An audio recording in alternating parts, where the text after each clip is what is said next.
Pearl Harbor, a day that will live in infamy. Hello, historians. This week, we're going to cover Pearl Harbor. And our goals as we cover Pearl Harbor are for you guys to understand what happened at Pearl Harbor on December 7th. The who, the what, the when, the where, the why, and the how. So when your parents are asking you, what are you guys up to in school this week? And you'll say, well, I'm learning a little bit about Pearl Harbor in history. And they'll say, well, what happened at Pearl Harbor? And you'll be able to impressively answer that question.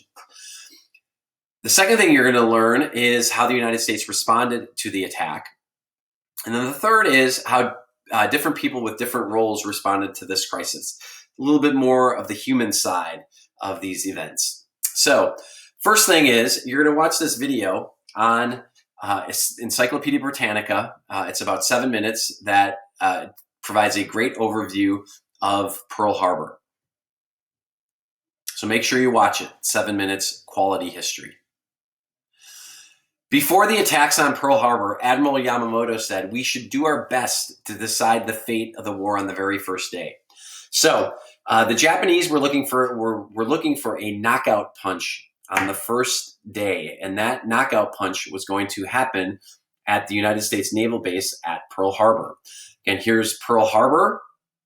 It's on the island of Oahu, which is in Hawaii. Okay, it's very close to Honolulu.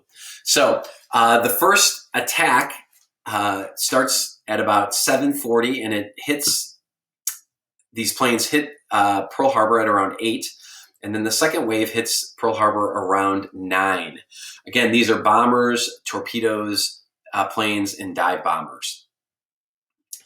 Does a lot of damage to the fleet at Pearl Harbor. This is the USS Arizona, which sunk in minutes. This is the USS Arizona today, and it is the site of a very powerful memorial. So if you have the opportunity to visit Hawaii, I would highly suggest that you visit the USS Arizona Memorial. You can see gas from the USS Arizona still seeping into the water at Pearl Harbor. Again, it is very powerful. So if you have the opportunity, go. Obviously, the news spread quickly about this attack. These are some of the big headlines. After the attack, the United States will vote to declare war on Japan. The severity of the attack was bad. This is from John Lasseter. He says, my father pulled into Pearl Harbor 4 days after the bombing, and he said everything was still burning. He said they never told the public how bad it was. It was really bad. So again, for days and weeks afterwards, they were still cleaning up. Again, the American fleet at Pearl Harbor was damaged badly. Now, on the day of Pearl Harbor, we knew something was up with the Japanese. We just didn't know exactly what happened or what was going to happen. There was some miscommunication and slow intelligence. We couldn't quite figure out all the different things that were going on the day of. And so that caught us by surprise. So we weren't going to be able to prevent the attack, but maybe with better communication, we would have been able to prepare for it. And so we weren't as surprised. There were 2,403 Americans that were killed in the attacks. 188 planes were destroyed by, 18 ships were sunk or badly damaged. The attack was carried out by 340 to 350 Japanese planes. Now, it was bad, but it could have been much worse. The United States aircraft carriers, which are the biggest ships in our fleet, were not damaged. They were away from Pearl Harbor. They were in the Pacific doing maneuvers and drills. The other thing is we have major oil reserves at Pearl Harbor, and those were not destroyed by the Japanese. So while there is considerable damage, it could have been much worse. Okay? Our aircraft carriers survived and our oil survived. After all the reports come into Admiral Yamamoto, he says, I fear all we have done is to awaken a sleeping giant. His goal of crippling the American fleet in the Pacific did not succeed. After the attack, President Roosevelt asks Congress to declare war. He delivers a very forceful speech in front of Congress. It's one of his best speeches. You're going to have to listen to it, and I think you'll be riveted by his delivery and his message. When we enter the war against Japan, this is the situation that we are facing.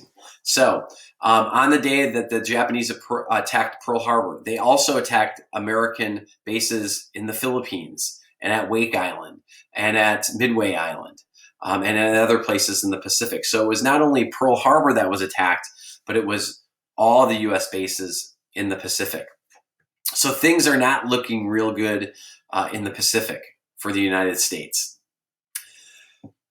After these attacks by Japan, Germany and Italy, who are allies with Japan, they form the Axis nations or the Axis powers. Germany and Italy will declare war on the United States as well.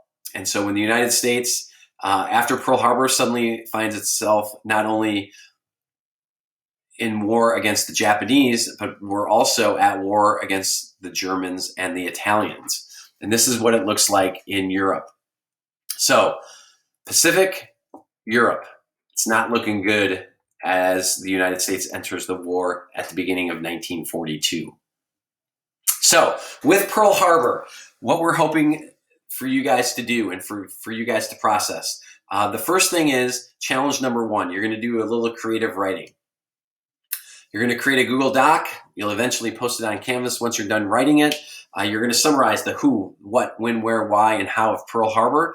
Now, the twist here is you're not writing it as like a traditional summary. You're writing from the perspective of an inanimate or never living or non-living object, like a plane, a wallet, a hat, a shoe, etc. And over the years, we've had some really, really good assignments writing from different perspectives like this. Okay, so it allows a little bit more creativity. The other thing is you're going to include at least one primary source quote in your writing.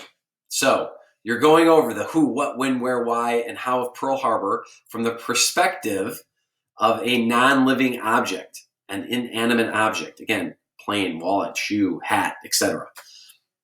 And then you're going to include at least one primary source quote.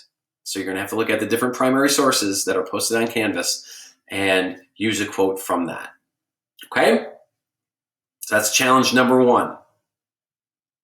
Challenge number two is you're going to use the primary sources that we've listed in Canvas. And then also in the directions, I've listed a bunch of desirable traits that we all want to have in times of crisis.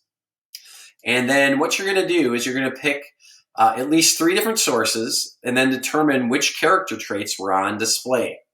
So one of the sources you need to use is President Roosevelt's speech.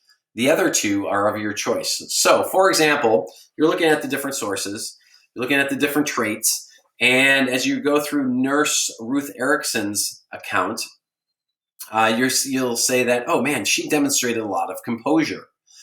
Composure is one of the traits listed.